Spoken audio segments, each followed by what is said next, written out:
I will be ordering the cessation of sanctions against Syria in order to give them a chance. সিরিয়ার উপর দীর্ঘদিনের নিষেধাজ্ঞা কার্যত তুলে নিল ট্রাম্প প্রশাসন। গতকাল শুক্রবার হোয়াইট হাউস থেকে জারি করা হলো এক ঐতিহাসিক আদেশ। যুক্তরাষ্ট্র জানিয়ে দিল সিরিয়ার উপর আরোপিত নিষেধাজ্ঞা তারা কার্যতভাবে তুলে নিচ্ছে। শুধু দরজা বড় করলেই হবে? ফ্রিজ পেতে ক্যাপটা তো খুলতে হবে। কোকা-কোলার এত বড় অফার, ক্যাপ খুলো, কোড দাও আর উত্তর দিয়ে জিতে নাও ফ্রিজ, টিভি, ফোন আর প্রতি বোতলে নিশ্চিত ক্যাশব্যাক। মাসের শুরুতে প্রেসিডেন্ট ট্রাম্প প্রতিশ্রুতি দিয়েছিলেন সিরিয়া পুনর্গঠনে সহায়তা করবেন। এখন সেই প্রতিশ্রুতি বাস্তব রূপ নিচ্ছে। মার্কিন অর্থ বিভাগ ইস্যু করেছে GL-25 নামের এক অনুমতিপত্র। এতে সিরিয়ার অন্তর্বর্তী সরকার, কেন্দ্রীয় ব্যাংক এবং রাষ্ট্রায়ত্ত প্রতিষ্ঠানগুলো যুক্তরাষ্ট্রের সঙ্গে লেনদেন করতে পারবে অবাধে।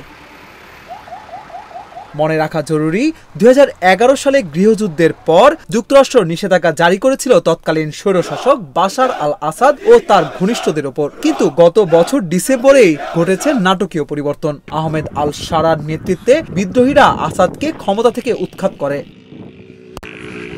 মার্কিন অর্থ বিভাগ জানায়, GL-25 নামে পরিচিত এই অনুমতিপত্র সিরিয়ার ওপর আরোপিত নিষেধাজ্ঞায় নিষিদ্ধ লেনদেনকে এখন অনুমোদন দিয়েছে। এতে কার্যত সিরিয়ার ওপর নিষেধাজ্ঞা প্রত্যাহার করা হয়েছে।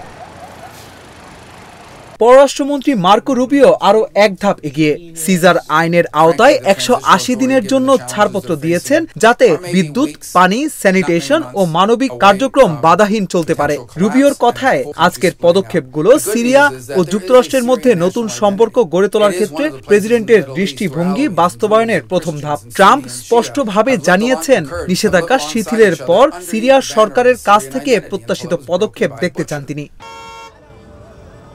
আজ সকালে সিরিয়াও স্বাগত জানিয়েছে এই সিদ্ধান্তকে। বলেছে, এটি হবে তাদের মানবিক ও অর্থনৈতিক পুনর্গঠনের আশার আলো।